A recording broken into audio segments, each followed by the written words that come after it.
우리 옆 사람하고 인사하겠습니다. 한번 사랑합니다. 축복합니다.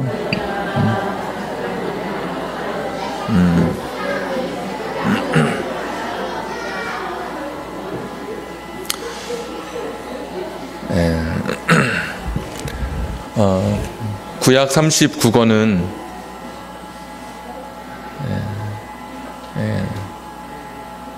구약 39권은 크게 세 부분으로 나눌 수 있습니다. 역사서, 체험서, 예언서입니다. 창세기부터 에스라, 느헤미야, 에스더까지가 역사서입니다. 역사서는 세상의 시작부터 시작해서 이스라엘의 시작과 또 멸망에까지 역사를 따라서 쭉 기록된 바로 성경이 역사서입니다. 창세기에는 세상의 시작이 나와 있고, 창세기 12장에는 이스라엘의 시작, 아브라함을 선택해서 이스라엘을 시작하시는 하나님의 계획이 또 그 가운데 기록이 되어 있습니다. 체험서는 여러분 아시는 것처럼 욥기, 시편, 잠언, 전도서, 아가서, 신앙생활 하면서 느끼는 인간의 희노애락이 살면서 경험하는, 체험하는 그런 신앙의 적나라한 인간의 그 본성과 인간의 내면의 깊이가 체험서에 다 기록이 되어 있습니다. 예언서는 어떤 성경이냐? 이사야서부터 말라기서까지 17권의 성경이 예언서입니다. 예언서는 역사서에서 시작되었던 이스라엘 민족, 하나님이 기대하셨던 하나님 나라, 하나님의 백성들, 그 삶을 살지 못했던 이스라엘 백성들에게 경고하시는 하나님의 말씀이 예언서입니다. 이스라엘 사람들은 자기가 선민이라고 굉장히 우쭐해하고 굉장히 대단하게 여겼지만 사실은 그렇지 않습니다. 이스라엘 백성을 하나님께서 선택하신 것은 아브라함을 선택하실 때 보니까 의와 공도를 행하게 하시려고 아브라함을 선택했다라고 말씀하고 있습니다. 첫사람 아담과 하와가 실패했었습니다. 하나님 말씀에 순종하는, 하나님이 기대하시고 원하시는 삶을 하나님은 그들에게 원하셨지만 그들은 하나님 말씀에 불순종했죠. 첫사람이 실패한 이후로 이제 셋이라고 하는 아벨의 또 그 동생이었던 셋을 통해서 또 다시 아름다운 사람들을 만들어 가기를 원하셨지만, 그러나 그 시대 역시도 죄악이 관영하여져서 노아 홍수가 아니고서는 다시 하나님을 기대하고 하나님을 바라보는 사람들을 기대하실 수가 없었습니다. 노아 홍수를 통해서 하나님께서 다시 노아의 8식구를 통해서 다시 하나님을 아버지로 고백하는 사람들을 하나님께서는 만들어 가기를 원하셨습니다. 근데 노아 홍수 이후에도 사람들이 바벨탑을 쌓으면서 하늘에까지 우리가 닿으리라, 하나님처럼 하나님이 기대하시는 삶이 아니라 하나님과 반대되는 삶을 살아간 것이죠.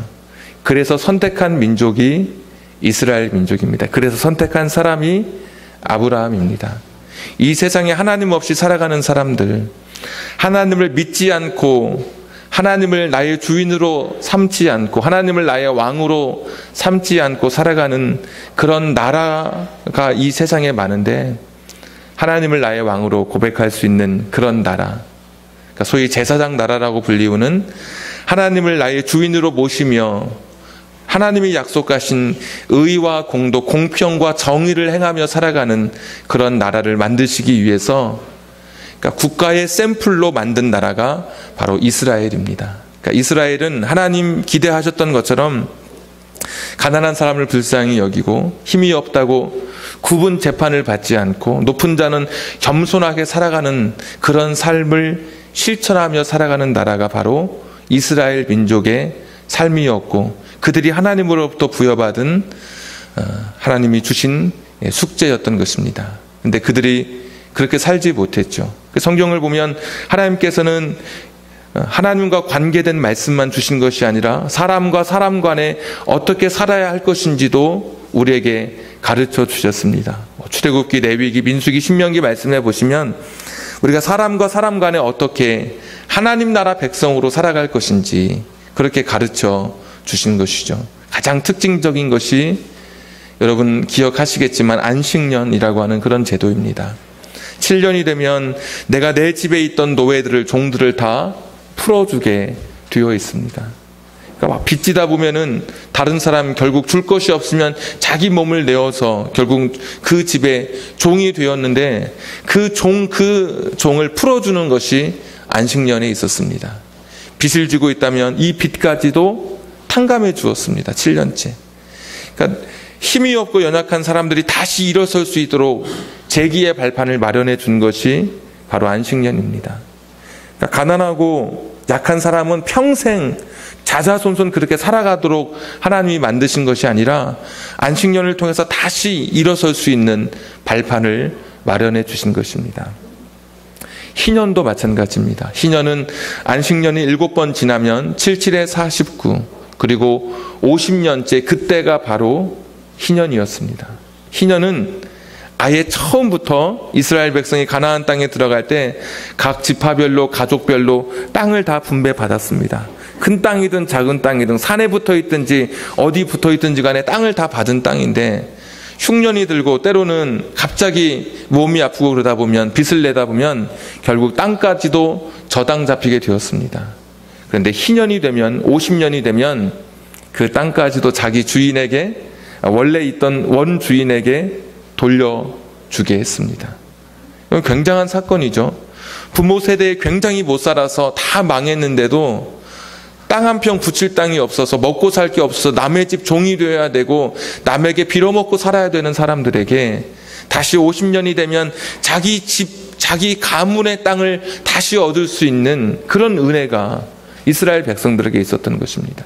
그러니까 우리 부모 세대는 망해도 자식 세대에는 다시 일어설 수 있는, 다시 그 가문을 살릴 수 있는 그 기회를 하나님이 법으로 이스라엘 백성들에게 말씀해 주신 것입니다. 그러니까 하나님 나라의 백성은 이런 삶을 살아야 되는 것이죠. 돈 있고 욕심 가지고 탐욕으로 평생 자자손손 잘 먹고 잘 사는 사회가 아니라 가난한 자도 다시 기회를 부여받고 연약한 자도 다시 일어설 수 있는 나라가 바로 하나님 나라였던 것입니다. 근데 그렇게 살지 않았던 거예요, 이스라엘 백성들이. 하나님 말씀은 그렇게 주어졌는데 실제로 성경 어디를 보아도 희년이 제대로 실행된 적이 한 번도 없었습니다.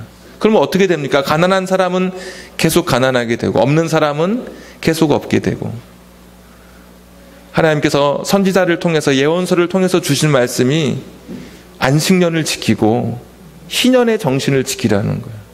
너희들이 하나님 나라의 백성으로 부름받았으면 하나님 나라의 백성의 삶을 살아가는 것이 너희들의 삶이라고 계속 선지서들을 통해서 말씀해 주셨습니다. 그래서 선지서를 읽으면, 그러니까 예언서를 읽으면 좀 마음이 찔려야 됩니다. 예언서를 읽다가 아무런 감흥 없이 예언서를 덮는 사람은 마음이 무디어진 사람들입니다. 예언서를 읽으면서 나 자신을 바라보는 거죠. 내가 하나님 나라의 백성으로 살지 못했던 내 삶을 회개하면서 사실은 예언서를 읽어가야 되는 것이죠. 결국 하나님께서 이스라엘 백성에게 선고를 내리십니다. 너희는 하나님 나라의 백성의 자격이 없구나. 너희는 이 땅에 머물 자격이 없다. 그래서 결국 멸망당하게 됩니다. 그런데 하나님께서는 우리 인간의 거짓말 중에 가장 큰 거짓말이 그것이라면서요. 너는 내 자식 아니야. 이제부터 너는, 오늘부터 넌 내 자식 아니야. 이게 인간이 할 수 있는 부모로서 가장 큰 거짓말이라고 하는데, 하나님께서도 우리를, 이스라엘 백성을 사랑해 주셔서 다시 그들을 70년 만에 회복시켜 주셨습니다. 다시 그들 고향 땅에 돌아올 수 있도록 저 먼 바벨론 땅에서 1200km 떨어지는 그 땅에서 고향으로 돌아올 수 있는 은혜를 허락해 주셨습니다. 그때 돌아온 사람들의 이야기가 오늘 에스라서와 느헤미야서의 이야기입니다. 2장에 보시면 2장 처음에 1절에 돌아온 사람들, 아마 이렇게 기록되어 있을 것입니다. 다시 고향으로 돌아온 사람들, 하나님 말씀대로 살지 않아서 하나님 나라의 그 삶을 실천하지 않아서 결국 그 땅에서 쫓겨났던 사람들에게 다시 기회가 주어지게 되는 것이죠. 이 돌아온 사람들을 통해서 이 이스라엘의 역사가 다시 시작됩니다. 어디까지? 마태복음 1장 1절까지 시작됩니다. 아브라함과 다윗의 자손 예수 그리스도의 세계라. 예수님이 이 땅에 왜 오셨는지 그분의 첫 번째 말씀이 회개하라 천국이 가까웠느니라. 회개하라 하나님 나라가 가까웠다. 그렇게 말씀해 주셨습니다. 예수님은 이 땅에 오셔서 하나님 나라에 대해서 가르쳐 주려고 오신 것입니다. 그러니까 말씀도 하나님 나라, 그리고 삶도 하나님 나라의 삶이 어떤 삶인지 그 당시 이스라엘 사람들에게 하나님이 원하셨던 삶이 무엇인지 가르쳐 주신 것이죠. 예수님 그렇게 말씀하시더라고요. 심령이 가난한 자가 복이 있나니 천국이 하나님 나라가 바로 그런 사람의 것이다. 막 부자가 굉장히 특권을 내세우고 대우받던 그 시대에 가난한 사람이 오히려 하나님 나라를 소유할 것이라고 말씀해 주셨습니다. 조그마한 죄 때문에 자기를 가슴을 치며 애통하는 자가 이런 사람이 하나님 나라에 어울리는 사람이라고 말씀해 주셨습니다. 정을 바라보면 참지 못하고 줄이며 굶주려 살아가는 그런 사람들, 이런 사람들이 하나님 나라에 어울리는 사람들이라고. 그래서 가난한 사람들, 그들 곁에 예수님이 머물러 계셨죠. 힘없고 연약한 사람들에게 기회를 주시고 다시 소망을 주신 것이죠. 바로 그것이 하나님 나라의 삶이죠. 하나님 나라의 백성으로 어떻게 살아갈 것이냐 예수님이 친히 보여주셨는데, 그 예수님이 이 땅에 오실 때 그 역사가 아브라함과 다윗의 자손 그리고 이스라엘 땅에 오시기 위해서 그 역사가 바로 이어지도록 그 역할을 감당했던 사람들이 바로 에스라서에 나오는 이 돌아온 사람들의 이야기입니다. 자, 서론을 여기까지만 제가 좀 정리하겠습니다. 제가 좀 더 줄이려고 하다 보니까 조금 생략된 부분도 있고 또 어떤 분에게는 굉장히 생소하게 들려지는 부분도 있어서 굉장히 말씀이 조금 딱딱하게 들렸을 수도 있습니다. 오늘 또 3대 주일이어서 우리 주일 학생들도 있고 학생부도 있는데 어쩌면 이것이 아이들에게 더더욱 힘든, 어른 예배는 되게 굉장히 따분하고 대단히 인내를 요하는 예배구나라고 그런 선입관을 심어줄 수 있을 것 같은 그런 마음이 불현듯 들어서 서론을 여기서 생략하도록 하겠습니다. 오늘 돌아온 사람들에 대한 이야기인데, 저는 오늘 이 말씀, 역사적인 관점으로도 그런 창세기부터 흐르는 그런 관점으로도 우리 에스라 느헤미야에서의 말씀을 통해서 이 돌아온 사람들이 얼마나 중요한 사람들이었는지 우리가 다시 한번 확인할 수 있습니다. 오늘 이 말씀을 통해서 오늘 여러분에게 두 가지 말씀을 드리려고 합니다. 첫 번째는 이 돌아온 사람들의 이야기를 읽으면서 제가 느낀 첫 번째는 하나님을 참 많이 사랑한 사람들이다, 이런 말씀을 여러분에게 드립니다. 하나님을 참 많이 사랑한 사람들의 이야기가 오늘 여기 기록되어 있습니다. 자, 말씀 한번 보겠습니다. 36절 말씀, 제사장이 등장하고요, 40절에 레위 사람이 등장하고 41절에 노래하는 사람들이 등장합니다. 이 사람들이 바벨론 포로로 끌려갔다가 다시 고향으로 돌아온 것입니다. 하나님 앞에 예배드리던 그때를 잊지 않았던 것이죠. 하나님 앞에 찬양하고 하나님의 예배를 돕고 하나님의 예배를 주관했던 제사장과 또 레위인들과 노래하는 자들, 그들이 포로로 끌려가면서도 한시도 하나님 앞에 예배드렸던 그 시간을 잊은 적이 없는 겁니다. 바벨론 끌려가서 바벨론의 신전을 지날 때, 요즘 IS라고 하는 그 이슬람 극단주의자들이 막 부시잖아요. 부술 때 보이는 그 신전이 바벨론의 신전입니다. 바로 그 이라크 땅이 그 옛날에 바벨론이거든요. 그 땅, 그 신전 앞에서 제사 지내던 모습을 볼 때마다 이 제사장 그리고 여기 노래하는 사람들, 레위 사람들의 마음속에는 야, 나도 하나님 사랑하고 하나님 섬기던 그때 그 시절이 생각난 것이죠. 다시 고향으로 돌아오게 되는 겁니다.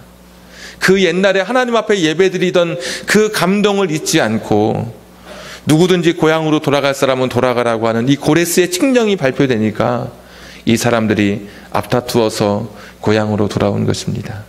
그들이 바벨론에 끌려갔을 때 지었던 시가 시편 137편에 있는데 이렇게 시는 기록되어져 있습니다.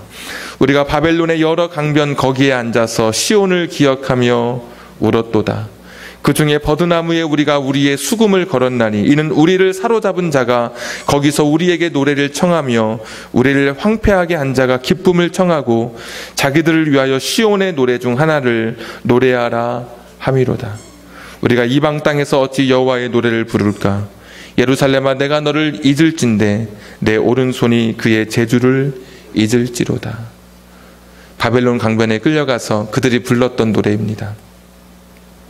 포로로 끌려가서 바벨론 강변에 앉았는데 사람들이 하나님을 연주하던 이 수금과 이 손으로 자기들을 기쁘게 하라고 그렇게 요청하기 시작했습니다. 꼭 군대 가면 가수에게 너 나와서 노래 한번 불러봐, 개그맨에게 너 나와서 한번 웃겨봐 하듯이 그렇게 꼭 하는 그런 모습들처럼 한번 하나님을 찬양하던 사람들에게 우리를 기쁘게 해봐. 그때 이 사람들이 수금을 나무 위에 걸고 울었습니다. 내가 하나님을 찬양했던 내가 세상 사람을 내가 이렇게 높여야 하겠는가? 그들은 울기 시작했습니다. 내가 그리고 예루살렘을 잊을 것 같으면, 성전이죠. 내가 하나님 앞에 드렸던 그 예배의 그 기쁨과 그 감격을 잊을 것 같으면 내 오른손의 이 재주, 이것을 다 잊어버리길 원한다고. 나는 하나님을 절대로 잊을 수 없는 그런 신앙의 감격을 가지고 그들이 살았던 것을 보게 됩니다. 이들이 고향으로 다시 돌아옵니다.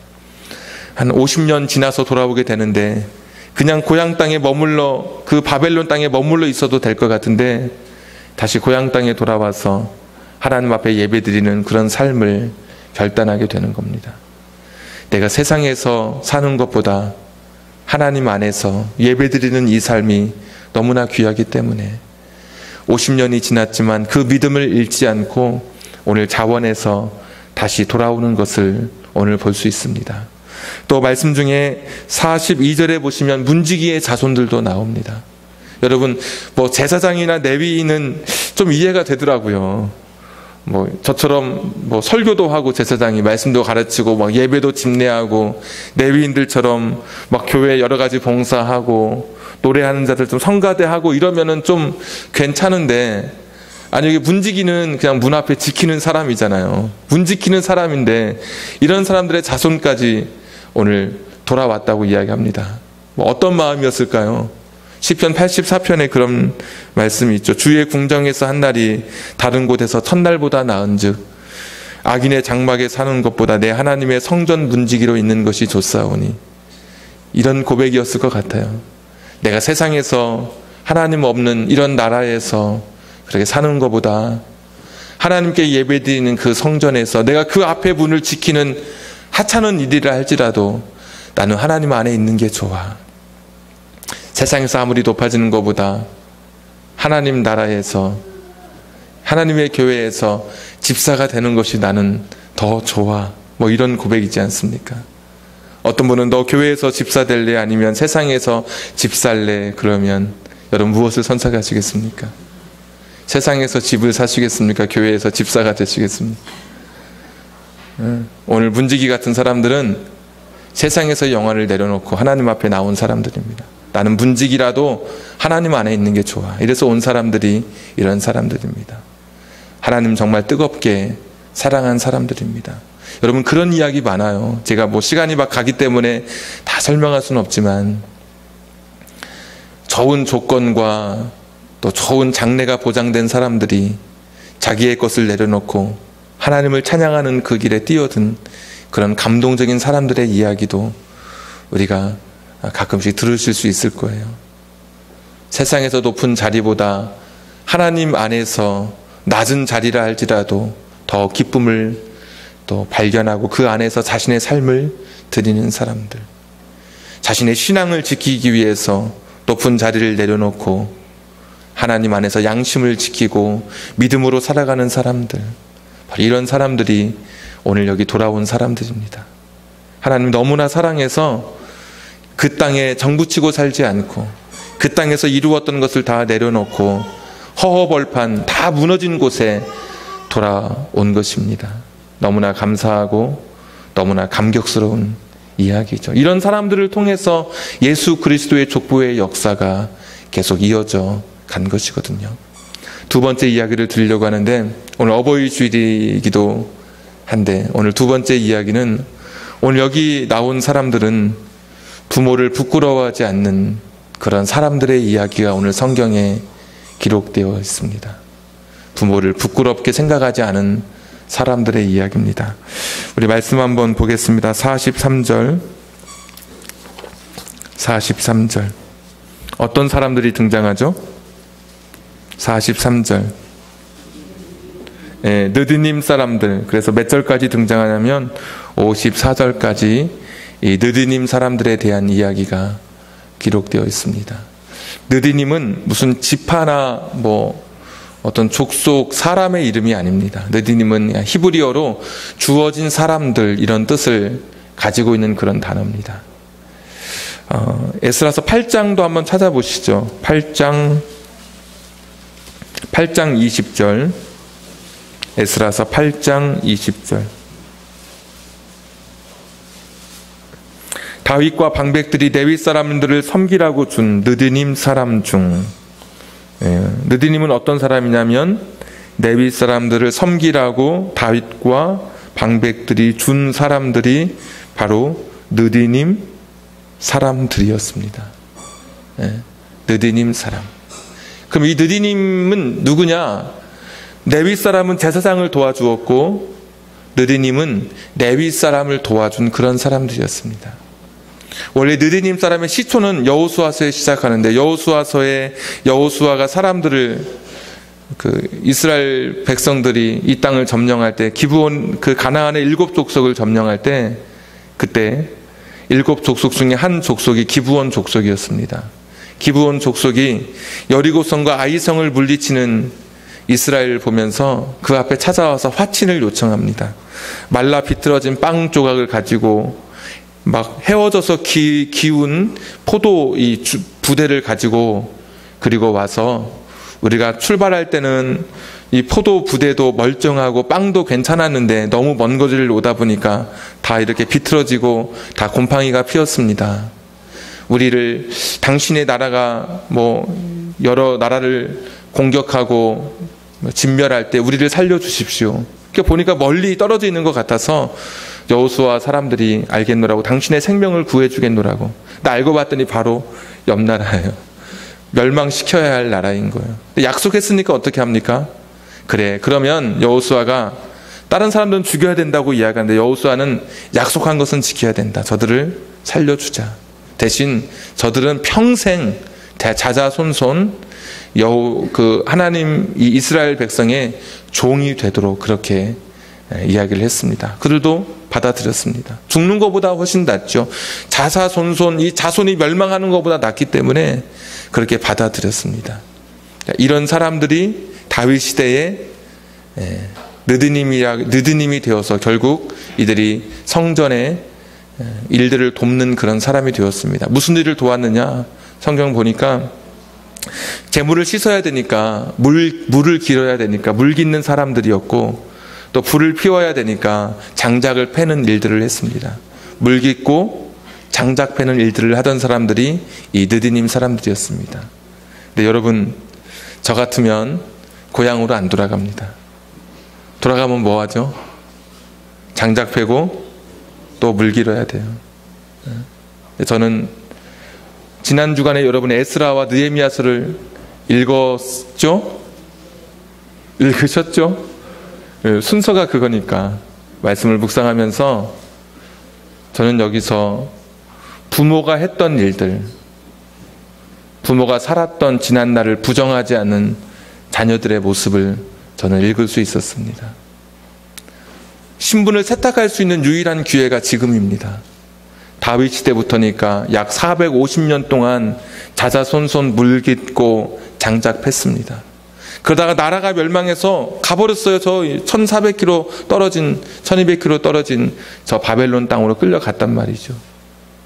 거기서 내가 누군 줄 압니까? 내가 느디님의 자손인지 알겠어요. 50년이 지났는데 그 포로로 끌려가서. 지금 노비 아무도 없잖아요. 우리 다 노비라고 안 하잖아요. 다 어디 갔습니까? 다 가풍이 있고 족보 있는 다 집안이잖아요. 우리나라가 막 근대화 될 때 이렇게 다 바뀌어버렸어요. 신분을 알 수 없는 그런 사람들이 됐잖아요. 여기 느디님 사람들에게도 그럴 수 있었어요. 돌아가지 않으면 이 바벨론에서 새롭게 신분을 세탁하고 살 수 있는 거예요. 부모 시대가 살았던 것처럼 그렇게 물깃고 장작 패지 않아도 이제 떵떵거리면서 거기서 장사 잘하고 아이들 학교 보내면서 그렇게 살 수 있는 사람들이 오늘 느디님 사람들이었어요. 부모가 했던 일들, 그런데도 오늘 이 자리에 돌아올 수 있었던 것은, 다시 고향 땅으로 돌아올 수 있었던 것은 부모가 했던 일들, 그 일들이 자신에게 부끄럽게 여겨지지 않은 거예요. 부모가 부끄럽지 않은 거예요. 왜 나를 느디님으로 출생하게 했는지 이것이 원망스럽지 않은 사람들이었던 거예요. 그러니까 그들이 다시 오늘 돌아올 수 있었던 거예요. 만약에 왜 우리 부모는 제사장 자손이 아니었느냐고 이랬으면 돌아오지 않았을 겁니다. 왜 우리 부모는 하다못해 레위 자손도 아니었느냐고 이렇게 불평하는 자식이었다면 못 돌아왔을 거예요.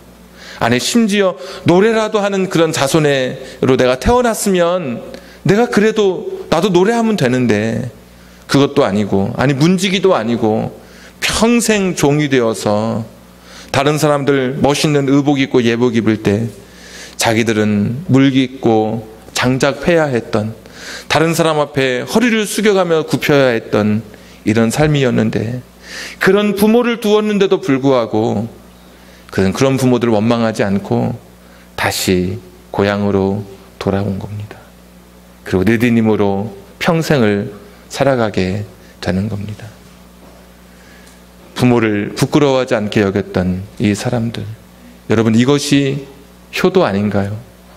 부모가 살아왔던 지난날의 생애, 그것이 자랑스럽도록, 그것이 부끄럽지 않도록 만들어주는 게 우리 자식의 역할 아닌가요? 부모님 세상 떠날 때 참 내가 세상 잘 살았다 이렇게 느끼도록 자식들이 그렇게 부모님에게 그런 생각을 들도록 만들어 드리는 게 이것이 가장 큰 효도가 아닐까요? 저는 어렸을 때 저희 이모님을 버스에서 만났는데 피했던 적이 있었습니다. 그때 앞으로 타고 뒤에서 내리던 그런 때입니다. 저는 뒤에 있었고 이모님은 앞으로 타셨습니다. 사람은 많아서 거리가 좀 멀었는데 분명히 눈이 마주친 것 같아요. 근데 제가 이모님을 피했습니다. 왜냐하면 이모님은 그 당시에 비린내 나는 옷을 입고 계셨어요. 친이모님은 아니고 사촌 이모님이었습니다. 제가 피하고 싶더라고요. 그리고 이렇게 막 이렇게 머리에 이고 막 들어오시는데 제가 반갑게 찾아가서, 지금 같으면 반갑게 그것도 내려드리고 손도 잡아드리고, 막 거칠은 손이지만 어떻게 여기 오셨느냐고, 장사하러 오셨느냐고 물을 텐데 너무 어린 나이여가지고 그냥 내가 이렇게 그렇더라고요. 제가 그때. 근데 그게 지금도, 그 어렸을 때 기억인데도 이렇게 아는 체 하지 못한 게, 이렇게 그렇게 좀 제가 부끄럽게 생각했던 게 제 자신에게 정말 제 자신이 부끄러운 일로 기억이 남더라고요. 우리의 부모님들이 우리 그 인생을 살아가실 때 과연 우리가 그분들의 생애를 부끄럽게 여기고 있다면 나는 오늘 여기 나오는 느디님 사람이 될 수 없는 거예요. 느디님 사람들은 그들의 부모가 살았던 그들의 생을 귀하게 여긴 사람들입니다. 원망하지도 않고 불평하지도 않고 그것 자체로 받아들이면서 부모가 했던 일들을, 그 가업을 그대로 이어받아 물깃고 장작 패는 일에 자신의 삶을 바쳤던 사람들입니다. 효도하기 어려우시죠? 효도하기 어렵다 그러시죠? 다른 많은 효도에 대한 메시지가 많이 있겠지만 저는 그렇게 말씀드리고 싶습니다. 오늘 그냥 말씀 이거대로 부모의 생애 인정해 드리는 겁니다. 그리고 부모가 살았던 그 삶이 자랑스러우시도록 내가 자녀로서 그렇게 살아가는 겁니다. 우리 아이들 키운 것, 저와 여러분이 큰 것들 이렇게 자라나는 것이, 우리 부모가 다른 부모 만나서 자랑할 수 있다면 이게 더 큰 효도가 어디 있습니까? 내가 자식이 잘 되면 그게 부모에게 또 효도가 되는 것이죠. 자식이 잘 행복하게 사는 게 이게 부모의 효도가 되는 것이죠.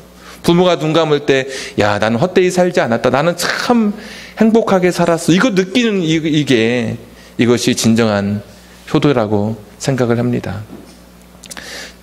보통 사랑은 내리사랑이라고, 자식 사랑하기는 쉬워요. 왜? 물이 흘러가는 것처럼 그냥 흘러가는 거니까. 그런데 부모 사랑하는 것은 어려워요. 왜? 물이 거꾸로 올라가는 것처럼, 상류로 거꾸로 올라가는 것처럼 올라가야 되기 때문에, 그래서 어려운 거예요. 그래서 의지적으로 여러분 사랑하는 겁니다. 의지적으로 공경하고, 그냥 감정적으로는 자꾸 자식에게 가게 돼 있어요. 가만히 있으면은 떠내려 가잖아요, 밑으로. 우리가 헤엄쳐서 올라가는 것처럼 의지적으로 부모를 공경하고 부모에게 또 우리의 삶을 드려가는 것이죠. 오늘 말씀 여기까지만 제가 드리도록 하겠습니다. 오늘 주신 말씀을 기억하면서 느디님 그 사람들의 이야기를 여러분 기억하십시오. 하나님을 뜨겁게 사랑하고, 그리고 부모를 부끄럽게 여기지 않았던 이 사람들을 통해서 우리도 부모를 향해 내가 할 수 있는 최고의 효도가 무엇인지, 부모에게 부끄럽지 않은 인생, 또 부모님의 생애를 인정해 드리는 그분의 직업, 학력, 그분이 살아왔던 그 삶이 어떤 것이라 할지라도, 심지어 느드님이라 할지라도 그대로 받아들여서 하나님 말씀에 약속 있는 첫 계명 순종할 수 있는 저와 여러분 되기를 주님의 이름으로 축복합니다. 기도하겠습니다.